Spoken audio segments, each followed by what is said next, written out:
bienvenue sur Point Ben. Aujourd'hui, nous allons découvrir ce que je dois remplir sur mon compte iCloud quand je lance mon compte iCloud.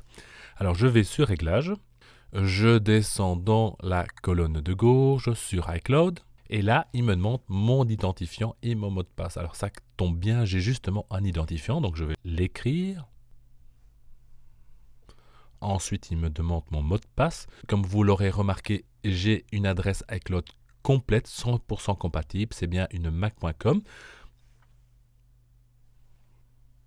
Et je fais connexion. Vérification. Tout de suite, il me demande si je veux fusionner avec iCloud. Vos données de Safari, rappels et contacts sur cet iPad seront transférés et fusionnés avec iCloud. Ben oui, je vais directement les fusionner.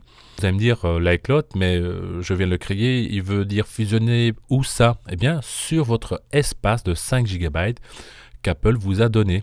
Alors cet espace, on ira le voir un peu plus tard. Il y a moyen d'aller sur son iCloud, pas uniquement au départ de son iPad, mais on peut aller directement sur Internet via Safari. On ira voir ça dans une autre leçon. Donc ici, je fais fusionner. Bien sûr, vous n'êtes pas obligé. Mais tant qu'à faire, autant avoir toutes les données partout. Enregistrement, ça prend du temps en fonction de ce que vous aviez avant. Si vous avez peu de choses, ça va vite.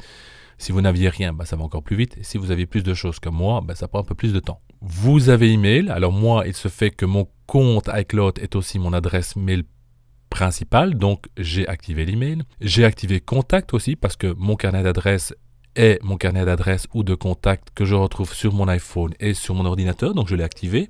Les calendriers, je veux absolument que ce soit partagé sur tous mes devices. Donc il est activé. Les rappels sont activés aussi, mais c'est une action, c'est une application que je n'utilise pas des masses. Safari, bien sûr, c'est pratique. Quand je fais une recherche à gauche et à droite, je retrouve la même chose sur mes autres devices. Mes notes, heureusement, moi, comme j'ai une adresse mac.com, donc une adresse authentique Apple, les notes sont synchronisées entre tous mes devices. Alors vous avez Trousseau, ça c'est nouveau dans l'iOS 7, mais je vais vous l'expliquer plus tard. Vous avez Photos, donc j'ai activé aussi le flux photo, comme ça je retrouve mes photos du moment, mais je vous l'expliquerai à un autre moment justement. J'ai Documents et données aussi, parce que j'utilise la suite iWork qui reprend Keynote, Page et Numbers. Comme ça, je retrouve la même chose partout. Je n'ai pas activé localiser mon iPad. Je vais le faire de ce pas. Pourquoi? Ça va me permettre de localiser mon iPad au départ de mon iPhone, par exemple, ou bien au départ de mon ordinateur. C'est bien pratique. Voilà. Ceci active les fonctions localiser mon iPad, notamment la localisation de cet iPad sur une carte. Est-ce que vous êtes d'accord? Très pratique quand vous l'avez perdu parce que vous pouvez le faire sonner à distance.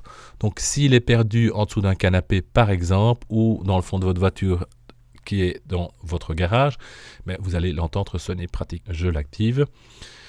Et alors nous avons encore stockage et sauvegarde. Et là le stockage et sauvegarde, ce sera l'occasion d'une autre leçon pour voir un peu comment on peut gérer tout cela. Voilà, c'était comment et qu'est-ce que je dois activer sur mon iCloud. C'était Benoît sur Point Ben. Au revoir et bonne journée.